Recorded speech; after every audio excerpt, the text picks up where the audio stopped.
I loved someone once too.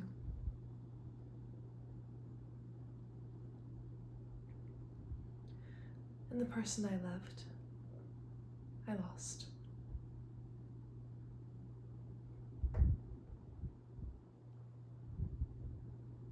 He was a boy. Just a boy. And I, a very young girl. 16 is when I discovered it. Love. All at once and too much entirely. It was as if someone struck a blinding light on something that had been there, half in the shadows, and it just altered my world completely.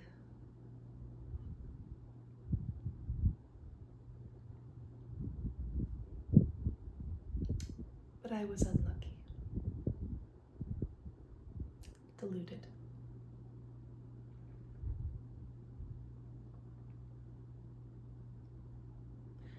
There was something different about the boy I married. He had this softness and nervousness, not like a man's, yet there was nothing effeminate about him. But still there was this thing.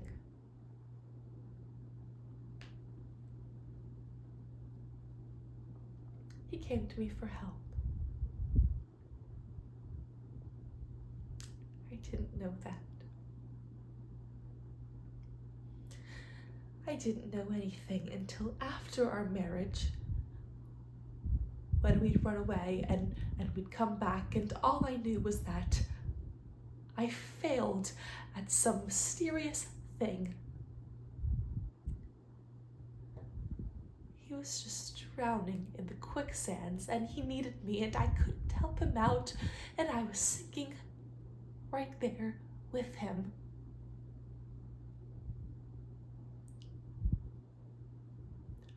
All I knew was that I loved him endurably, but I couldn't help him and I couldn't help myself.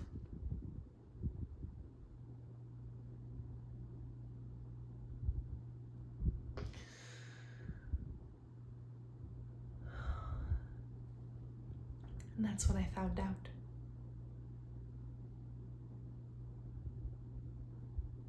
I'd walked into a room, presuming it was empty. But it wasn't.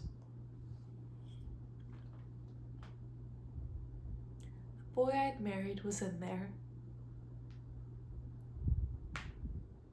along with an older man he'd been friends with for years.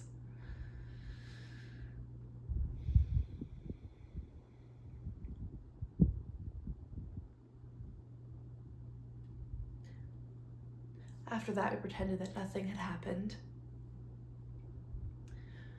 The three of us drove up to Hope Lake Casino and we drank. We laughed the whole way.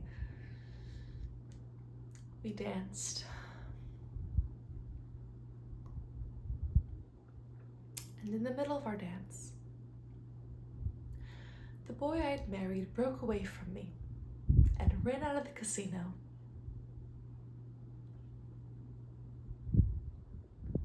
A few moments later, a shot.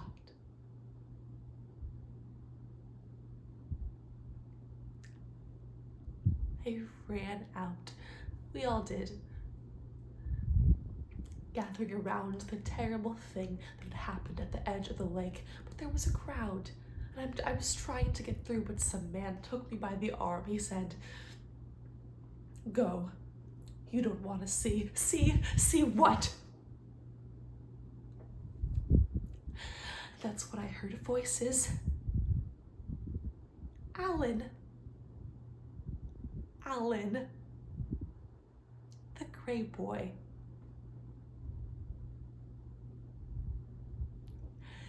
He had took a revolver in his mouth, fired, and blown his head off.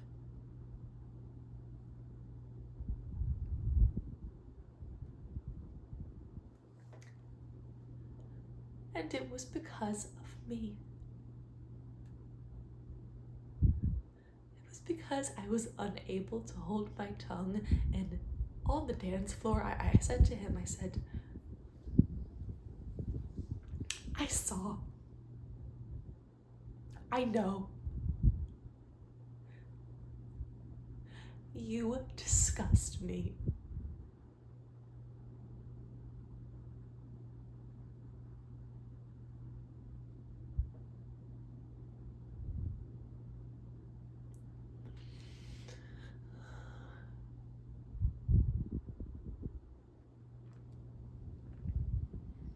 And then the searchlight that lit up the world turned off.